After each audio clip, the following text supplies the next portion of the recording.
En el transcurrir de los años se ha definido el racismo a través de las acciones discriminatorias y de la exclusión de una raza hacia otra, atribuyéndolo siempre a la raza, religión, cultura, entre otros aspectos.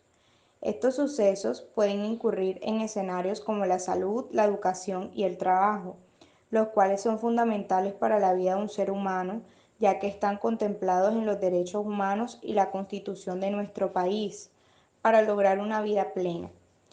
Pero para su desdicha, los individuos de raza negra sufren en ocasiones de inasistencia o acceso totalmente en los campos anteriormente mencionados.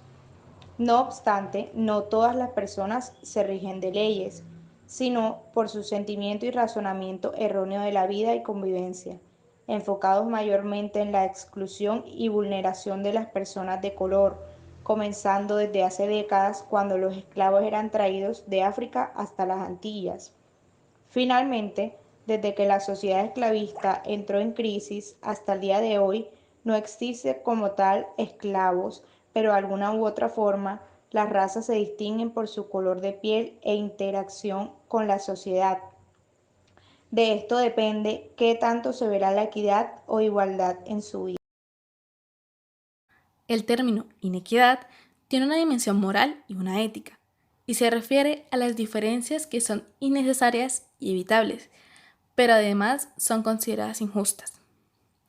La inequidad se presenta en diversas situaciones, como en la educación, en la salud y en los ámbitos laborales, entre otras. Inequidad en educación. En Colombia la calidad de la educación es variable para distintos grupos. Las personas con menos habilidades tienen menor desempeño que los demás, valga la redundancia, pero esto no es automáticamente considerado injusto. El gráfico número 3 muestra las diferencias entre afrodescendientes y blancos. Se encuentra que para Cartagena y Montería, la tasa de analfabetismo de los afrodescendientes es de 4,2 puntos porcentuales mayor que la de los blancos, mientras que en ciudades como Bogotá la cifra es negativa, indicando diferencias a favor de la población afrodescendiente. Tomando los datos para las ciudades de Barranquilla y Cartagena por rangos de edades, se aprecia que la mayor diferencia entre educación de afrodescendientes y blancos se presenta para las personas de más de 65 años en ambas ciudades, donde alcanzan los 3 años en promedio. Además, se puede observar que a medida que el rango de edades disminuye, la diferencia en educación tiene la misma tendencia, es decir, que la brecha educativa entre afrodescendientes y blancos está disminuyendo, alcanzando un diferencial nulo para el rango de entre 5 y 11 años. Vale la pena destacar que para los rangos entre 31 y 64 años y 18 y 30 años, la diferencia es mayor para Cartagena que para Barranquilla. Y esto lo podemos observar en el cuadro número 3. Otro de los problemas estructurales del racismo es la inequidad en la salud. El concepto de equidad en la salud sugiere que las diferentes personas deberían tener acceso a recursos eficientes de la salud y que el nivel de salud que es observado entre diferentes personas no esté influenciado por factores que estén fuera de su control. En cuanto a indicadores de salud, en el cuadro 4 se encuentra que, por ejemplo, en Montería casi el 48% de las personas blancas no tienen acceso a los servicios de salud, mientras que este porcentaje para los negros asciende a 595. Barranquilla, a su vez, presenta el diferencial más amplio, con 9,3 puntos porcentuales, mientras que en Cartagena esta diferencia apenas alcanza un punto. Otro problema estructural del racismo se podría decir que es la discriminación en el mercado laboral. Es un problema de amplia discusión que tuvo su mayor dinamismo en la década de 1960, cuando la atención se centró en los diferenciales existentes por raza y género en el mercado laboral. Si existen disparidades en el salario, estas se explican inicialmente por diferenciales de productividad. Sin embargo, hay que hablar de discriminación cuando individuos de diferentes características y con la misma productividad reciben salarios diferenciados. El cuadro muestra el diferencial racial por nivel salarial para 13 áreas metropolitanas. Por ejemplo, ahí se observa que en Barranquilla el diferencial para las personas que no tienen ningún tipo de educación es de 27 puntos porcentuales. Esto significa que una persona blanca sin educación gana el 27% más de salario que una persona de raza afrodescendiente, sin ninguna educación.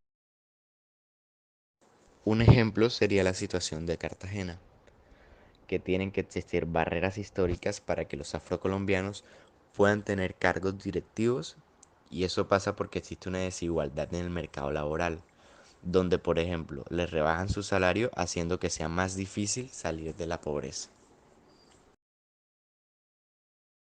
Otro problema estructural también sería el despojo de tierras. Los pueblos afrocolombianos, negros, raizales y palenqueros en el Caribe han sido víctimas ante los atropellos durante el conflicto armado, pero también desde épocas más remotas relacionadas con la conquista y colonialismo. Según Arturo Sea, coordinador de la Mano Caribe de la Comisión de la Verdad, de las más de 125.000 solicitudes que han registrado la Unidad de Restitución de Tierras, 2.894 han sido presentadas por mujeres y hombres de la comunidad afrocolombiana, siendo Bolívar el departamento con más denuncias de despojos con 277 solicitudes de restitución, Cesar con 70, La Guajira con 33 y Atlántico con 94. Les reducen las tierras con extorsiones, con matanzas, con asesinatos y a base de miedo. De igual forma también con las compras de estas, de cómo debido a la violencia y el desempleo tienen que vender para poder subsistir. En la actualidad se cambiaron estas prácticas a las solicitudes, y la comunidad raizal, por ejemplo, entregó las hectáreas de sus tierras a instituciones de Estado como el Seguro Social, la Telecom, entre otros.